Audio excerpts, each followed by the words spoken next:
महाविकास आघाडीचे राष्ट्रवादी काँग्रेस शरदचंद्र पवार पक्षाचे उमेदवार महेश कोठे यांना शहर उत्तर मतदारसंघातून दिवसेंदिवस नागरिकांचा पाठिंबा वाढत चालला आहे। मतदानासाठी अवघे काही दिवस राहिले असून प्रचार चांगला तापला आहे। होम टू होम पदयात्रा कॉर्नर बैठकांमधून महेश कोठे हे मतदारांच्या घरोघरी जात आहेत। दरम्यान गुरुवारी सकाळी प्रभाग क्रमांक 1 मध्ये महेश कोठे यांच्या पदयात्रेला नागरिकांनी मोठी गर्दी केली होती। या पदयात्रेत महेश कोठे यांच्यासोबत खासदार प्रणिती शिंदे या देखील सहभागी झाल्या होत्या। यावेळी ठिकठिकाणी महेश कोठे यांचे औक्षण करून आणि पुष्पहार घालून स्वागत करण्यात आले।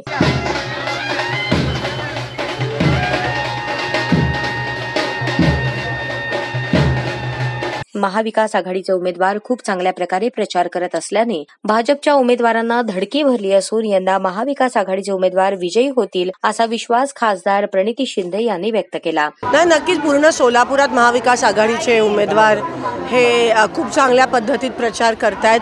प्रचार आता तापलाय आणि नक्कीच बीजेपीच्या सर्व उमेदवारांना धडकी बसल्या। आजकाल आपण बघतो मोदीजी येऊन जातात पण त्यांचा काहीच इम्पॅक्ट होत नाही आहे आणि नक्कीच आमचे सगळे महाविकास आघाडीचे उमेदवार सोलापूर लोकसभेमध्ये विजयी होतील ह्याबद्दल मनात काही दुमत नाही। जे लोक आजपर्यंत सांगत होते आमची वोट बँक आहे त्या मारवाडी समाजाचा देखील आज मला आशीर्वाद मिळाल्याचे महेश कोठे म्हणाले।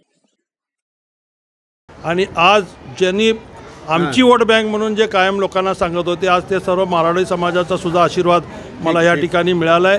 हा समाज विचार करून मतदान करणारा समाज आहे आणि त्यांनी विचार करून आता बदल हे घडवण्याचं ठरवलेलं आहे आणि त्यामुळे मला या संधी मिळेल आणि त्यांच्या दिलेल्या संधीचं सोनं करून दाखवेन एवढी हमी या निमित्ताने मी सगळ्याला देऊ।